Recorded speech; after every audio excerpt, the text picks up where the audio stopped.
Assalamualaikum warahmatullahi wabarakatuh. Kenalkan, nama saya Nurul Albania.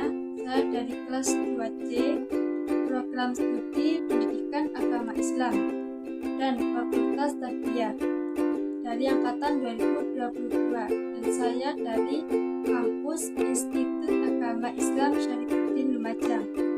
Dan adanya saya di sini, saya akan menjelaskan perbedaan antara K13 atau kurikulum 13 dan kurikulum merdeka atau KM untuk memenuhi mata kuliah media pembelajaran yang dibimbing oleh Bapak dosen Dr. Muhammad Ikhwanul Mutakin, MPDI. Jadi sebelum saya memperjelaskan apa perbedaan antara K13 atau kurikulum 13 dan KM atau kurikulum merdeka. Apa sih kurikulum 13 itu? Kurikulum 13 adalah kurikulum nasional yang telah dikembangkan bertahun-tahun dan telah memenuhi dua dimensi kurikulum, yaitu seperti rencana dan pengaturan mengenai tujuan, isi, dan bahan pelajaran, serta cara digunakan untuk kegiatan pembelajaran. Dari kurikulum merdeka. Apa sih kurikulum merdeka itu? Kurikulum merdeka adalah kurikulum yang dimaksudkan untuk mengasah minat serta bakat anak sejak dini, dengan fokus pada materi esensial, pengembangan karakter dan kompetensi siswa. Nah, selanjutnya di sini saya akan menjelaskan perbedaan antara kurikulum 13 dan kurikulum merdeka. Selanjutnya untuk poin pertama, di K13 atau kurikulum 13. Di situ di K13 ada KI1, KI2, KI3, dan KI4. Dan juga ada KD, yaitu kompetisi dasar. Dan sedangkan di KM cuma ada CP, yaitu capaian pembelajaran. Nah, selanjutnya poin kedua, yaitu di dalam kurikulum 13 atau K13, kita mengenal dengan kata silabus, yang mana di dalam kata silabus tersebut terdapat macam-macam, yaitu seperti KI, KD, dan lain-lain. Sedangkan di KM hanya ada ATP. Apa sih ATP itu?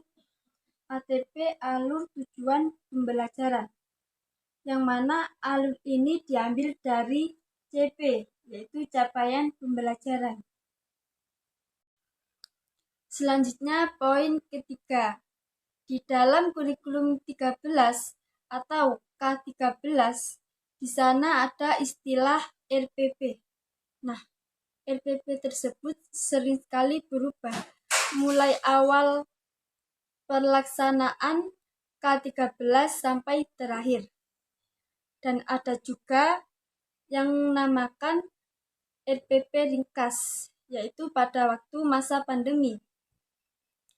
Jadi, RPP ringkas itu atau orang-orang menyebutnya RPP 1 lembar. Padahal bukan RPP 1 lembar, tapi RPP ringkas. Selanjutnya poin keempat. Di dalam K13 atau kurikulum 13, di situ ada penjurusan. Dan itu pun yang mana penjurusan tersebut dimulai dari kelas 10. Jadi jurusan tersebut seperti MIPA, IPS, dan bahasa. Sedangkan KM atau kurikulum merdeka tidak ada penjurusan, adanya kelompok peminatan. Dan itu pun dimulai dari kelas. Jadi di kurikulum merdeka yang ada, misalnya kelas 11 ada 7 rombel, yaitu 11-1, 11-2, 11-3, dan seterusnya. Jadi tidak ada istilah penjurusan atau peminatan. Tapi yang ada di situ kelompok peminatan, itu pun dimulai dari kelas 11 ke atas. Dan sini ada poin kelima, yaitu di dalam kurikulum 13, di situ tidak ada istilah fase, tapi yang ada dimulai dari kelas 1, 2, 3, dan seterusnya sampai kelas 12. Sedangkan di KM atau kurikulum merdeka, sebagai contoh SMA, ada istilah fase E. Dan fase E itu di kelas 10, sedangkan fase F di situ kelas 11 dan 12. Selanjutnya poin ke-6. Di dalam K13 atau kurikulum 13, situ ada istilah jurusan, di mana di dalam jurusan tersebut ada IPA, IPS, Bahasa, dan Budaya. Sedangkan di KM atau kurikulum merdeka, di situ adanya kelompok peminatan. Dan di dalam situ adanya IPA, IPS, Bahasa, dan Budaya, vokasi atau karya kreatif, dan seni dan olahraga yang ditetapkan oleh pemerintah. Selanjutnya poin ke-7, yaitu di dalam kurikulum 13, situ ada aspek penilaian, di mana di dalam aspek penilaian tersebut ada sikap, pengetahuan, dan keterampilan. Dan di dalam kurikulum 13 tersebut, cara penilaian tersebut dengan cara terpisah dan tidak menyatu. Sedangkan di KM atau kurikulum merdeka sama dengan kurikulum 13. Situ aspek penilaiannya berbentuk sikap, pengetahuan, dan keterampilan. Dan di sini yang berbeda hanya cara penilaiannya. Kalau di kurikulum merdeka, cara penilaiannya tersebut secara menyatu dan tidak terpisah-pisah. Selanjutnya, saya akan meneruskan ke poin 8. Di sini, di dalam kurikulum 13, terdapat intrakurikuler, kokurikuler, dan ekstrakurikuler. Sedangkan di KM atau kurikulum merdeka, terdapat intrakurikuler dan ada juga proyek, yang mana proyek itu sekitar 20-30% waktunya dari kegiatan intrakurikuler. Lanjut. Dan juga ada kokurikuler dan ekstrakurikuler, yang mana membedakannya adalah intra itu dibagi jamnya dengan proyek. Mari kita lanjut ke poin selanjutnya, yaitu poin ke-9. Di dalam kurikulum 13 atau KM, situ ada rapor, dan rapor tersebut menjadi satu kesatuan dan dibagikan di setiap akhir semester. Sedangkan di KM atau kurikulum merdeka, situ terdapat rapor non-project di setiap akhir semester dan rapor project setiap akhir tahun.